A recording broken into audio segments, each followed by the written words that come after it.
मेरा सभी ज्योतिष प्रेमियों के लिए सादर नमस्कार। वैदिक ज्योतिष अनुसंधान संस्थान टूटू शिमला आजकल सारा विश्व कोरोना से पीड़ित है। उसके निवारण के लिए वेदों में मंत्र दिए गए हैं।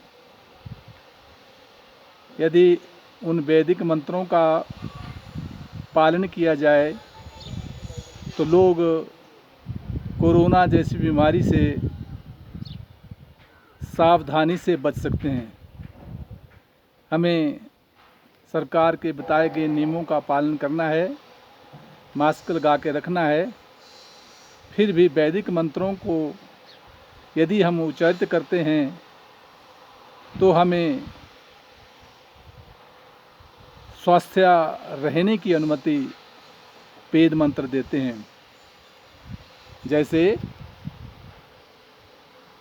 दीर्घायु प्राप्ति का मंत्र है, मुंचामि त्वा हविषा जीवनाया कम ज्ञात यक्षमा दूत राज यक्षमात ग्राहिर्जग्रहा यदेत देनम तस्या इंद्राग्नि प्रमुक्तमेनम। यहाँ प्रार्थना की गई है कि जो भी हवनिया सामग्री इत्यादि हम देवी देवताओं को समर्पित करते हैं, उनके द्वारा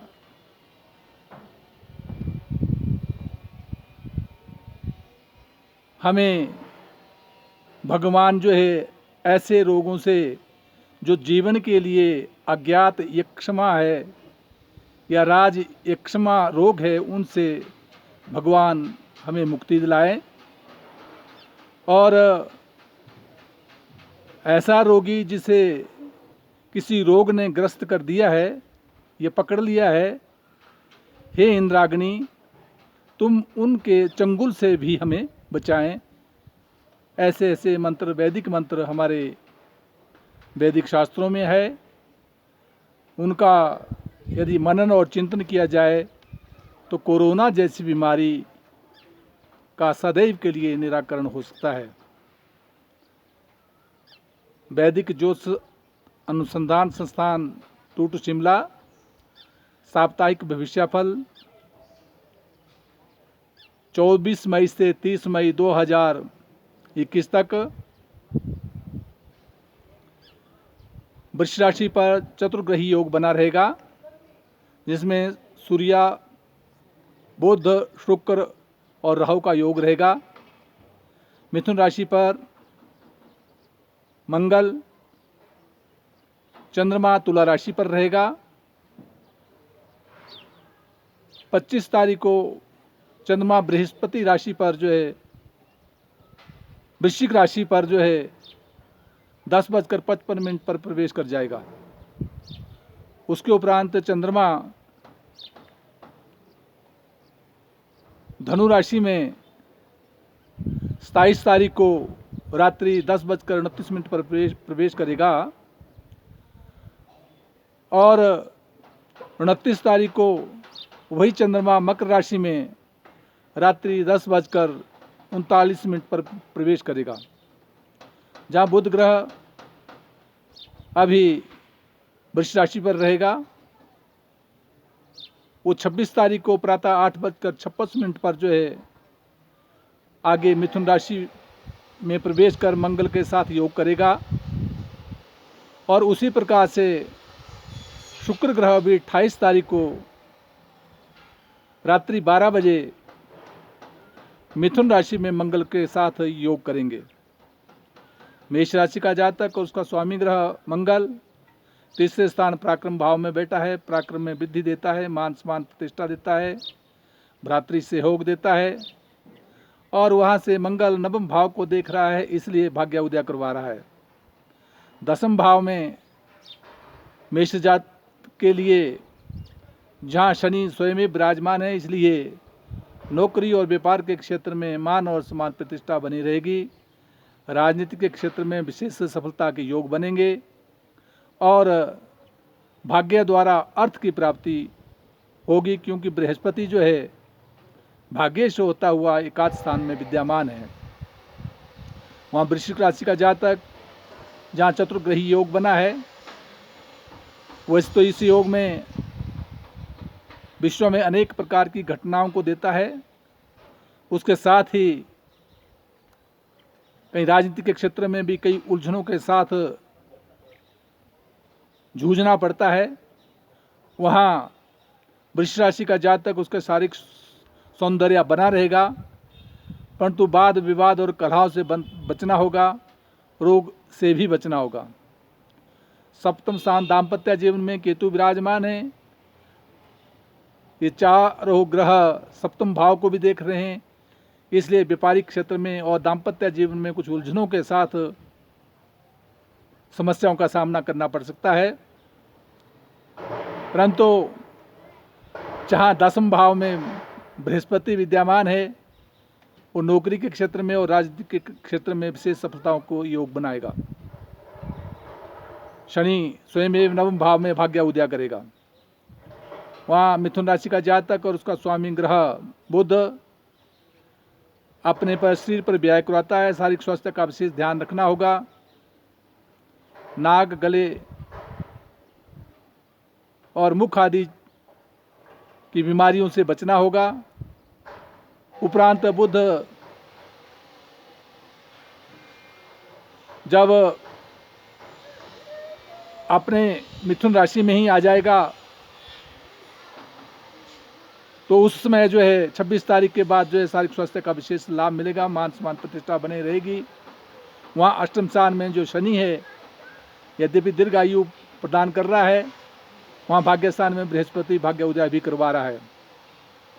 वहाँ दसम भाव का स्वामी जो बृहस्पति है, वो भाग्य स्थान में है, इसलिए मान सम्मान और प्रतिष्ठा बनी रहेगी। कर्क राशि का जातक और उसका स्वामी ग्रह चंद्रमा की जो स्थिति है अपने से चतुर्थ भाव में है, और उपरांत चंद्रमा 25 तारीख को जो वृश्चिक राशि में चला जाएगा, जो नीचस्थ का होगा। इसलिए नीच होने के कारण जो है बौद्धिक विकास और संतान पक्ष से कुछ उलझनों का सामना करना पड़ सकता है। विशेष ध्यान देना होगा। दाम्पत्य जीवन और व्यापारिक क्षेत्र में विशेष सफलता के योग दे रहा है। और साथ जो है शनि अष्टम में होते हुए भी सप्तम भाव का स्वामी भी है, इसलिए फिर भी दाम्पत्य जीवन में और व्यापारिक क्षेत्र में कुछ समस्याओं के साथ आगे बढ़ना होगा। वहाँ सिंह राशि का जातक और उसका स्वामी ग्रह सूर्य जो अपने से दसम भाव में विराजमान है, दसम स्थान में चतुर्ग्रही योग बना हुआ है, इसलिए मान और सम्मान और प्रतिष्ठा के क्षेत्र में कुछ समस्याओं का सामना करना पड़ सकता है। विशेष ध्यान देना होगा। वहाँ सप्तम स्थान में दाम्पत्य जीवन में बृहस्पति का होना, अपने सम मित्र के घर में होने के कारण जो है दाम्पत्य जीवन में भी पत्नी के स्वास्थ्य का विशेष ध्यान रखना होगा। परंतु षष्ठ स्थान में जहाँ शनि विराजमान है, शनि विशेष रूप से शत्रु पक्ष पर विजय देता है। मान और सम्मान प्रतिष्ठा बनी रहेगी। विशेष ध्यान देना होगा। 25 तारीख के उपरांत जब चंद्रमा तृतीय भाव से चतुर्थ में चला जाएगा, तो उस समय कहीं हृदय संबंधी बीमारियों से सावधानी रखनी होगी। और दसम भाव में जहाँ चतुर्ग्रही योग है, वहाँ एकादश भाव में मंगल का होना विशेष प्रकार से धन प्राप्ति का योग बना रहा है। कन्या राशि का जातक और उसका स्वामी ग्रह बुध जो भाग्य स्थान में विराजमान है, भाग्यवर्धक है, मान सम्मान प्रतिष्ठा को देगा। परंतु कदापि भाग्य स्थान में चतुर्ग्रहियों का योग, ग्रहों का योग होने के कारण जो है कुछ उलझनों का सामना भी करना पड़ता है। भाग्य उदय होने में कुछ समस्या आ सकती है, विशेष ध्यान देना होगा। वहाँ जहाँ अपने से दसम भाव में मंगल विराजमान है, मंगल अष्टमेश भी है, इसलिए विशेष प्रकार से जो है नौकरी के क्षेत्र में कुछ उलझनों का सामना करना पड़ सकता है।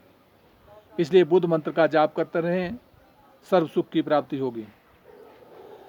तुला राशि का जातक और उसका स्वामी ग्रह शुक्र अपने से अष्टम भाव में चतुर्ग्रही योग लिए हुए हैं। चोट इत्यादि से बचें, वाद विवाद से बचें, और साथ जो है कहीं स्वास्थ्य का विशेष ध्यान देना होगा। वहाँ दाम्पत्य जीवन का स्वामी मंगल ग्रह जो अपने से नवम भाव में है, भाग्य उदय करवा रहा है। पत्नी की ओर से विशेष मान और सम्मान प्रतिष्ठा मिलने की संभावना बनती है। वहाँ चतुर्थ स्थान में शनि का होना जमीन जायदाद और प्रॉपर्टी संबंधी लाभ को दे रहा है, और संतान पक्ष से भी मान और सम्मान प्रतिष्ठा बनी रहेगी, और व्यापारिक क्षेत्र में भी भाग्य उदय होने की संभावना बनती है। वहाँ वृश्चिक राशि का जातक और उसका स्वामी ग्रह मंगल है, जो अपने से अष्टम भाव में विराजमान है। शारीरिक स्वास्थ्य का विशेष ध्यान देना होगा। केतु लग्न पर राशि पर ही होने के कारण मन में क्रोध इत्यादि उत्पन्न कर सकता है। उसकी शांति के लिए केतु मंत्र का जाप करते रहा करें, साथ मंगल मंत्र का भी जाप करें, हितकर होगा। और जहाँ अष्टम भाव में मंगल लग्नेश होता हुआ विराजमान है, इसलिए शारीरिक स्वास्थ्य का विशेष ध्यान देना होगा, चोट इत्यादि से बचना होगा। वहाँ धनुराशि का जातक और उसका स्वामी ग्रह बृहस्पति अपने से षष्ठ स्थान में है। षष्ठ स्थान में चतुर्ग्रही योग बना हुआ है। शत्रु पक्ष पर जो है अपना दबदबा बने रहेगा, मान सम्मान और प्रतिष्ठा बढ़ेगी, मुकदमे में विजय मिलेगी, परंतु शारीरिक स्वास्थ्य का विशेष ध्यान रखना होगा। वहाँ सप्तम दाम्पत्य जीवन में मंगल का होना, वही मंगल जो पंचम भाव का स्वामी भी है, बौद्धिक विकास करवा रहा है, मान सम्मान प्रतिष्ठा को दे रहा है। वहाँ तृतीय स्थान में बृहस्पति जो कहीं बाह्य स्थान में यात्राओं के योग बना रहा है, और शनि भी द्वितीय भाव में धन प्राप्ति के योग करवाएगा। परंतु व्यापारिक क्षेत्र में विशेष उलझनों का सामना करना पड़ सकता है, क्योंकि बुध ग्रह षष्ठ भाव में बैठा हुआ है। उपरांत बुध जब मिथुन राशि पर आएगा 26 तारीख को, उसके बाद मान और सम्मान प्रतिष्ठा बनी रहेगी। मकर राशि का जातक और उसका स्वामी ग्रह शनि स्वागृह होकर विराजमान है, मान सम्मान प्रतिष्ठा बनी रहेगी। दाम्पत्य जीवन को भी शनि देख रहा है, इसलिए पारिवारिक क्षेत्र में और साथ व्यापारिक क्षेत्र में शत्रु दृष्टि से देखने के कारण कुछ उलझनों का सामना करना पड़ सकता है, विशेष ध्यान देना होगा। परंतु द्वितीय भाव में बृहस्पति जहाँ द्वादश भाव का स्वामी होता हुआ बैठा हुआ है, इसलिए धन प्राप्ति के लिए संघर्ष करना होगा, तभी धन प्राप्ति का योग बनेगा। कुंभ राशि का जातक और उसका स्वामी ग्रह शनि अपने से द्वादश में है। यद्यपि दोनों राशियों का स्वामी है, परंतु फिर भी स्वास्थ्य का विशेष ध्यान देना होगा। वहाँ बृहस्पति का होना लाभ स्थान का स्वामी बृहस्पति का होना अर्थ की प्राप्ति करवा रहा है, मान और सम्मान प्रतिष्ठा को दे रहा है। वहाँ से बृहस्पति गुरु जो है, बृहस्पति जो है सप्तम भाव को, दाम्पत्य जीवन को भी देख रहा है, जो व्यापार का भाव भी है, इसलिए व्यापारिक क्षेत्र में विशेष सफलता के योग होने की संभावना बनती है। वहाँ चतुर्थ स्थान में चतुर्ग्रही योग बना है, इसलिए हार्ट संबंधी बीमारियों से विशेष ध्यान देना होगा। और कहीं ज़मीन और जायदाद और प्रॉपर्टी के संदर्भ में कहीं वाद और विवाद होने की भी संभावना बनती है। मीन राशि का जातक, उसका स्वामी ग्रह बृहस्पति जो अपने से द्वादश भाव में है, अपने शरीर पर कुछ व्याय करवा रहा है। वहाँ दाम्पत्य जीवन का स्वामी बुध ग्रह जो अपने से पंचम भाव में विराजमान है, इसलिए बौद्धिक विकास, मान सम्मान और संतान पक्ष से सुख की प्राप्ति करवा रहा है। परंतु फिर भी पंचम भाव में पंचग्रही योग बना हुआ है, इसलिए क्रोध पर नियंत्रण रखना होगा और व्यापारिक क्षेत्र में कहीं सफलताओं के साथ आगे बढ़ने की जहाँ संभावना बनती है, उसके लिए बुध मंत्र का जाप करते रहना चाहिए। मान सम्मान और प्रतिष्ठा बनी रहेगी। परंतु अपने से अष्टम भाव में जहाँ चंद्रमा विराजमान है, इसलिए बाह्य स्थान की यात्राओं में या व्यर्थ यात्रा करने से हानि का सामना करना पड़ सकता है, विशेष ध्यान देना होगा। इस प्रकार द्वादश भाव में गोचरीय ग्रहों की स्थिति के अनुसार जिन जिन भावों का जो स्वामी बनता है, उस मंत्र का जाप करना हितकर रहेगा। और कोरोना जैसी बीमारी के निराकरण के लिए हमें सदैव नियमों का पालन करते हुए और दूसरों के लिए प्रोत्साहित करते हुए इस बीमारी से बचना होगा। जय हिमाचल, जय भारत।